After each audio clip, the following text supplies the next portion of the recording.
আসসালামু আলাইকুম।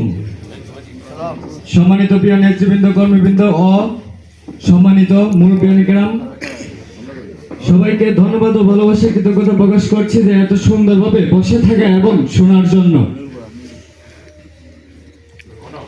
আজকের এই উঠান বৈঠকের মূল উদ্দেশ্য হলো আসন্ন ত্রয়োদশ জাতীয় সংসদ নির্বাচনে দানের শীষের মনোনীত প্রার্থী বাংলাদেশ জাতীয়তাবাদী দল বিএনপির মনোনীত প্রার্থী এম কয়সার আহমেদ কে দানের শীষে ভোট দিয়ে জয়যুক্ত করব এবং আমাদের কসবা গ্রামের একটাই দাবি যে নদী ভাঙ্গন এবং গ্রামের রাস্তা এই দুটোটা যদি কাজ করে দেওয়া হয় তাহলে আমরা গ্রাম ঐক্য হয়ে সবাই এই দানের শীষে ভোট দিয়ে কয়সার এম আহমেদকে জয়যুক্ত লাভ করব।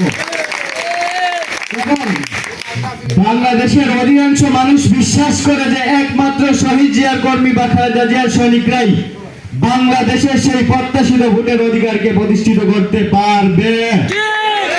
সেই জন্যই আমাদের লিডার তারেক রহমান তিনি বারবারই বলেন টেক ব্যাক বাংলাদেশ।